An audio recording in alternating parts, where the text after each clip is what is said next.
Vous voyez les choses spirituelles, nous les connaissons maintenant, qu'elles sont plus graves et très sérieuses, peu importe qu'elles soient bien ou mauvaises. Est-ce que vous comprenez? Est-ce que vous savez que Dieu m'interdit cela?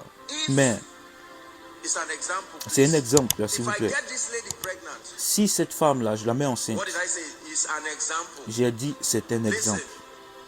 Écoutez, est-ce que nous sommes ensemble? Je suis très sérieux ce soir.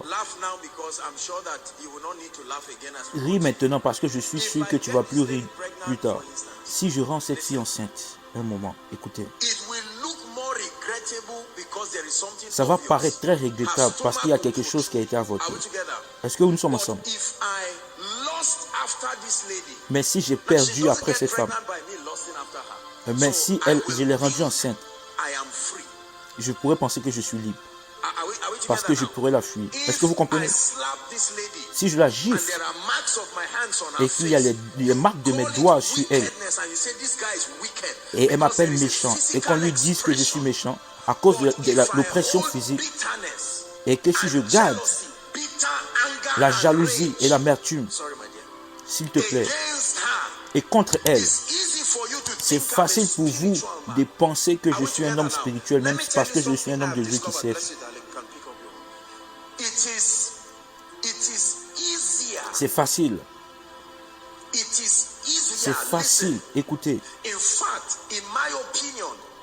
Selon mon opinion,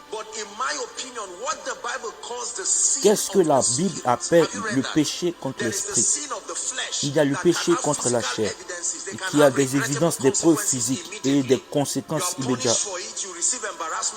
Vous êtes parfois embarrassé à cause de ce péché. Mais ce que la Bible est en train d'appeler le péché contre l'esprit, qui n'est pas donc, qui ne s'exprime pas physiquement. Écoutez, c'est très dangereux. Il a un plus grand niveau, une grosse capacité de te faire perdre ton progrès spirituel.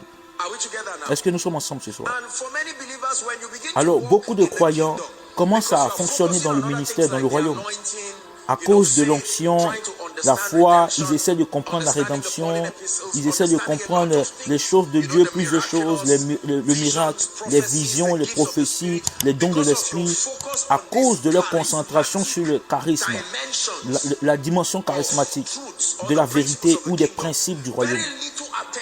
Peu d'attention sont accordées à cette vérité profonde. Pour la plupart du temps, on l'interprète basiquement.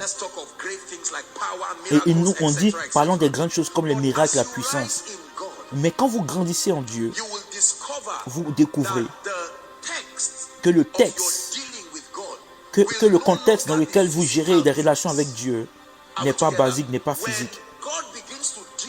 Quand Dieu commence à avoir des business avec vous, concentrez-vous et apportez de la motivation dans toutes choses. Parce que cela est une expression physique des choses spirituelles. De la motivation derrière tout ce que Dieu vous donne.